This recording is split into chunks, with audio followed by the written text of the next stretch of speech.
Thank you so much. Now, Darby, I'm going to flip the camera around. I want to show you my favorite part here. I'm going to swing around here because the food here is my favorite part. Now, the scene here on Thames Valley Way is noticeably different than it was just hours ago when this shooting happened.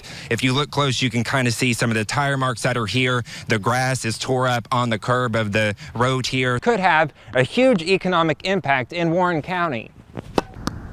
Gene, families should know this is something both the FBI and Homeland Security are investigating. You may be able to see behind me there is still a sheriff's deputy cruiser here investigating the scene. Now, just moments ago, maybe 2 minutes ago, Bowling Green police did confirm this is a shooting. They confirmed one male has been shot here on Thames Valley Way. And when they tried to stop the car, the driver ended up crashing into a light pole, all while a 2-year-old was inside the car. You hold the mic. I'm going to get behind the camera, give viewers a look at this decal that you have on here. You talk to me about it. Your baby's special to you because it has been here in the museum. Talk to me about that. And I don't know if you can see this, but behind me here, this is one of the newest attractions at the park. It's called the Whibbit. Somewhere between 8 and 8:30 right now, Kentucky State Police can confirm there are 2 fatalities with this crash, and there is 1 critically injured.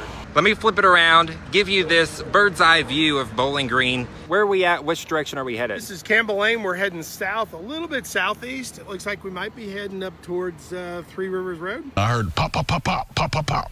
Lenny Cialona says the quiet Memorial Day evening he hoped for was anything but. My wife and I were watching TV in our living room, which is toward the back of the house, and I heard the gunshots, and I heard it was about 8 gunshots. Around 7:15 Monday evening, Bowling Green police responded to a shooting on Thames Valley Way. Police say an altercation at the Sebring Place apartment complex led to the shooting. They say David Tang was shot as he was driving away from the apartments and crashed his car on the embankment on Thames Valley Way. And I looked back toward the apartments, and I could see a black car with the door open. And as soon as I focused on that, I heard the crash out here. So I ran through the house and come out, and that car had crashed here. Tuesday morning, police announced they are looking for Trayshawn Hutchins as the suspect in the shooting. They say a warrant is out for his arrest, and he should be considered armed and dangerous. It scares me to death with this walking trail behind my house, because obviously, from what I understand, it was come from back that way. Cialona says his granddaughter lives with him, and in the neighborhood, multiple families have children. He says recently several things have caused him to question the neighborhood's safety.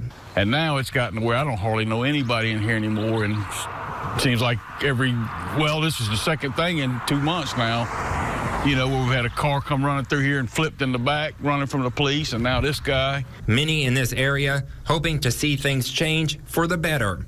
In Bowling Green, Cory McCauley, 13 News.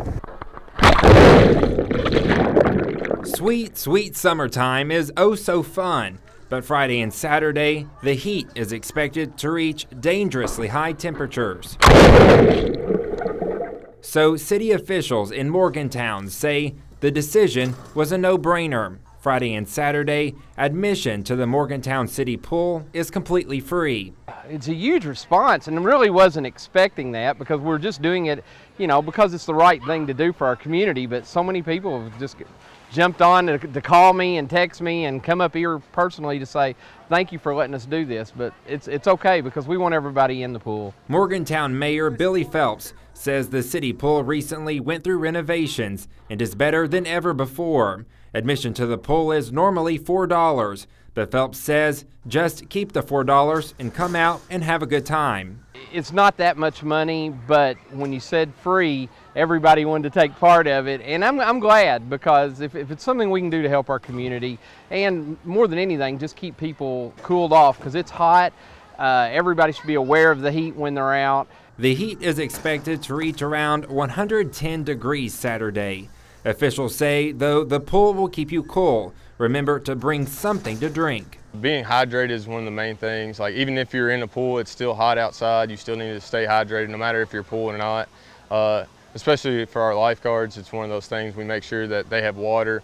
Officials say if you plan to visit the city pool, remember it could be very crowded, and to respect others and follow the rules. Reporting in Morgantown, Cory McCauley, 13 News. Hey, good morning, Miss Simpson. How are you? Good morning, good. How are you? Good. It's the start of a brand new school year. Come on in, everybody. The cafeteria is open for breakfast. And there's nothing like the first day of school. Morning, sir. Got a new hairdo. What was that? I got a new hairdo. You got a new hairdo. I like it. Good morning. At Potter Gray Elementary School, this school year is extra special. Not only is it the first day for students, but it's also the first day for new principal Keith Brown. I count myself lucky to be able to lead this group of educators. Very, very highly qualified, wonderful educators. Doors opened at 7:30. Good morning. How are you, sir? Good. Good. And Brown was there to greet everyone, knowing for some the first day can be exciting and others scary. Just with a smile on our face, give them a hug, and just walk right beside them each and every step of the way. A lot of times that takes care of the fear that they have, both for the child and the parent. The day began with a quick assembly. To make sure and give your teacher your full attention. The chance for students to see their friends and parents to say goodbye. The history of the school lives on through a new generation of students, as this year marks the 60th anniversary of Potter Gray. And we're going to celebrate that throughout the year. Potter Gray has meant so much to this community, to the students around. For me to be able to be here, it's truly a blessing and an honor. As Brown says, the beginning of a new milestone.